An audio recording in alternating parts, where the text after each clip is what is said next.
There is a major difference between being a 70-hour private pilot and a 130-hour private pilot. There's a lot of things that you will learn, and not through education, but through experience.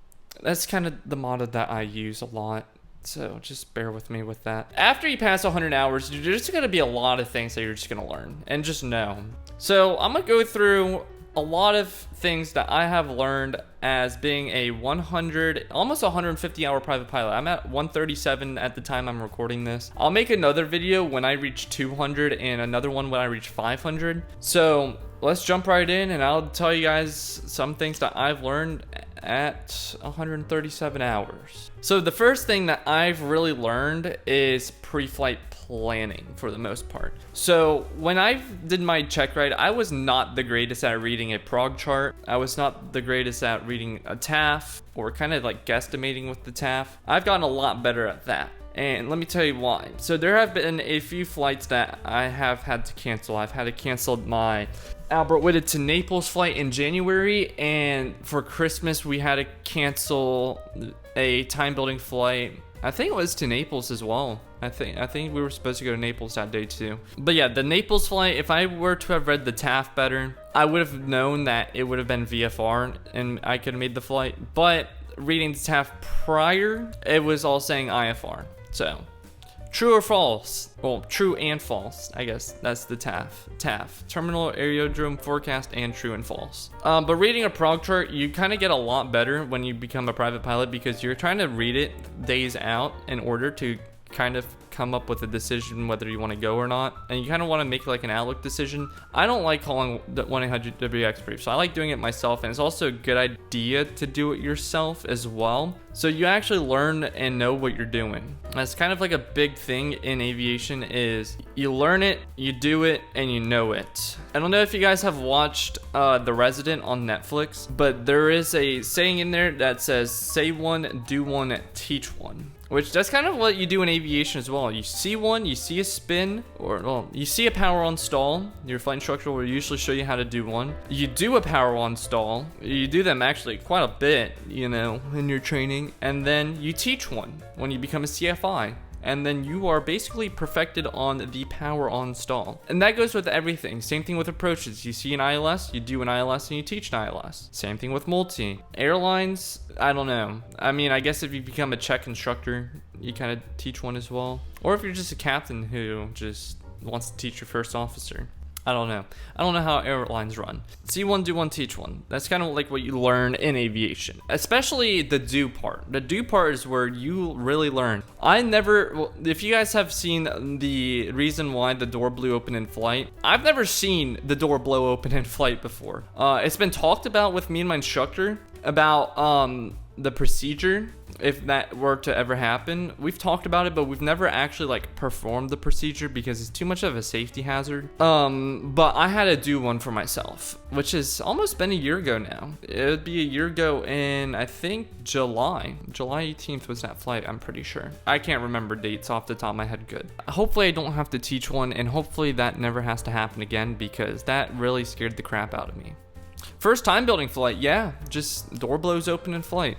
Another thing that I kind of learned a lot through my experience was energy management. And what do you guys mean by energy management? So when you're a new private pilot, you kind of don't care about how much airspeed you have, how much altitude you have, or your glide ratios and stuff like that. This is something that I really learned a lot the past, I'd say 30 hours of flying, is getting better with energy management. So like when to pull the power, when add flaps. That's something that you tend to really get good at, especially when you have scenarios like the next scenario that I'm going to be talking about next, which is going to be like your fuel calculation, stuff like that. But energy management's really good to know, because you want to know when to pull the power out at the right time when you're landing, so you can have a good landing, with airspeed to be at, and kind of like glide paths, kind of like maintaining a mental glide path in your head, so when you're coming into land, you don't overshoot your touchdown point or undershoot your touchdown point.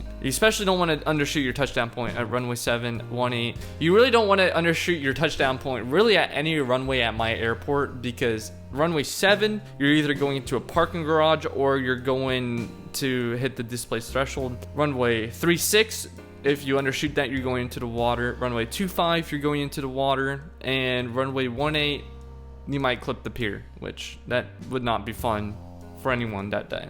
You really don't want to undershoot. Overshoot, you can, but at my airport, you really don't want to overshoot either because every runway is under 5,000 feet long. And especially runway 7 is tricky because the last taxiway on the right side is technically a runway 25, and I think you need to ask permission to get on 25 to exit. But you can take off, well, you can take any runway or any taxiway to get off the runway at my airport. I just don't like going on the left side because the flight school's on the right side of runway 7, and if I go on the left side, I'm gonna have to get a crossing clearance, and that's just a lot of work. Just tell me turn right, Alpha 4, Alpha to the ramp, and stay on this frequency. The next really big thing that I learned, and this was actually really recent, was fuel calculation. So in the Diamond, we have a G1000, we have G1000s for our avionics. So what we do is, or it gives us a visual description of how much fuel that we are using per hour, and that is also a really big thing to use. And also it has like a little fuel guesstimator as well, so it'll take the gallons per hour and subtract it from how much fuel that you added to the tanks within the system. So usually we reset it when we top off, and we subtract like 2 gallons just so we have like a reserve as well. But you also should visually inspect the fuel before you take off. And actually there was a big thing at my flight school last year in October because there was a plane crash because a student did not switch the fuel selector on an Archer, my favorite Archer for that matter, and it crashed into the Tampa Bay. I'm waiting for the NTSB final report to come out so now I can make a video about it. There is a preliminary report though, so I could technically make a prequel to the sequel. Fuel management is also another big thing because kind of what happened the other day to me. So I'll talk about it briefly. If you guys want me to make a video about this story, let me know. I did not have this filmed. I didn't really feel like filming. I just wanted to go up and relax and chill and do cross country. What happened was the fuel truck at my airport is currently down. It's probably up by now, but at the time of recording this, it's down because there's an alternator failure on the fuel truck. We kind of have to fuel up at different airports before we bring the airplane back. I checked the tank in the Diamond. Oh god, hiccup. I checked the fuel tanks in the Diamond. They look pretty full. I looked on the G1000. They said that they're both full, but there was one tank that was higher than the left, so I ran off that tank primarily because it was more fuel than the other tank. My flight plan was from Albert Whitted to Everglades to Indy Sierra to Arcadia, which is X-ray 06, I think. Yeah, X-ray 06. Taking out of Everglades right after takeoff, I get a fuel low warning in the left fuel tank, which should not come on until I'm actually low. I wasn't even low in the left fuel tank, but that's when I started thinking, what if it's actually low? What if there's a fuel leak? All that stuff. So I run the plane primarily on the right tank, and I climb up to as high as I can without clipping into airspace or clouds. There was no airspace, which was fine, but there were clouds at 5,000 feet. So I stayed at 4,500, plus that's also an even cruising altitude for going north and to the west. I'm just thinking like, okay, if fuel's low, how long can the airplane run on? So we still have a right fuel tank, which if there's about 35 gallons, the Diamond burns on average 11 gallons per hour at a high power setting. So I subtracted an hour from the time, and there should be about 23 gallons, which should not mean that the fuel is low. I was at 23 gallons when I landed, by the way, total for both tanks. So I had 10 in one tank and 10 in another, just about 20 gallons. How do I know this? Because when I topped it off, I actually typed in 20 gallons and it filled it up perfectly. But that's not the point. Well, for right now, that's not the point. The point is, on the G1000, there's a fuel flow indicator, so it will tell me how many gallons per hour that I'm using, and it's in the number. So I saw it at 11. So I needed to pull the power back just a little bit, so I pulled it back to about where it was reading about 9 gallons per hour, which gives me about 2 extra gallons if I were to fly for an extra hour. By the way, sometimes going faster burns a lot more fuel than just going 5 knots slower. So fun little fact for you guys. Why do I always fly as fast as I can? Because usually there's a fuel truck.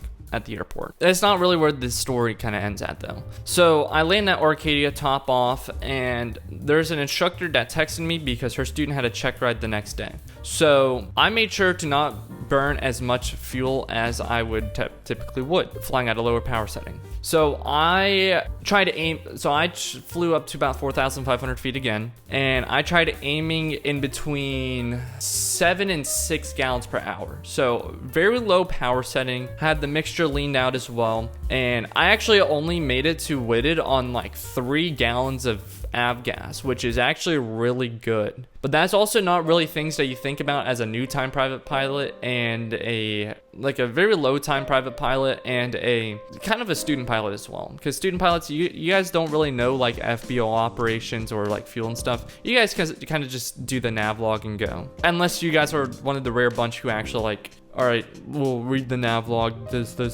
and this, which I don't even think anybody does anymore, honestly. We just make it just so we can go on the flight, and then we just use GPS or for flight. I don't know. But that's also something that you think about as a new private pilot as well, is refueling and like conserving fuel if there's no fuel at your airport. That's something that you really like start to pick up on more and more and more, especially when you get more time. Because now it's like, okay, if there's no fuel, if fuel is expensive at this place and I don't want to refuel, I can use a lower power setting and have the flight school just refill the plane when I get back. Because there are some scenarios where if you fly at a higher power setting, you will need fuel, but if you fly at a lower power setting, you will not need to top off. Other things I learned as a private pilot with almost 150 hours is situational awareness. So when I was a new private pilot, I would say like before I hit 105 hours, there have been times where I really needed a sentry or really needed to be better with flight following or just see and aware and just see and avoid, because there have been times where I have had almost close calls, and you guys don't really want to be in close calls because you never know. That close call could actually be the exact call and you're going down. Key takeaway, get a sentry, get better at seeing and avoiding as well, and try to pick up flight following, especially in busy airspace a lot. If you guys are nervous that the ATC is going to tell you you're not going to get flight following, ATC prefers you if you get flight following because they can help separate IFR and VFR traffic a lot better, especially VFR traffic if there's a lot of congestion. Try to pick up flight following as much as you can. That's going to be my key advice to you if you don't want to spend the $600 on a sentry, which even if you guys don't want to, I highly recommend you guys do, because not only that it gives you traffic, it also gives you carbon monoxide detector that is really loud. So if you have carbon monoxide poisoning, you'll still be able to hear it. I have not tested it because I have not gotten carbon monoxide poisoning, and I kind of don't really want to risk that, but the less risk, the better. And also it gives you GPS. So if you guys saw my 3Bs video, the birds, Bravo, and break story, you guys kind of know why I needed the sentry after that, because that was just a lot of chaos, and it gives you GPS, so you don't have to rely on your iPad's GPS. That's really about it for like experiences that's happened to me before hitting 150 hours, and just some like things that you kind of learn and pick up on the way. If you guys enjoyed this video, make sure you guys go hit that like button down below, subscribe if you're new to the channel, and also make sure you guys hit the bell notification so you guys get notified every time I upload a new video. And we'll see you guys in another video.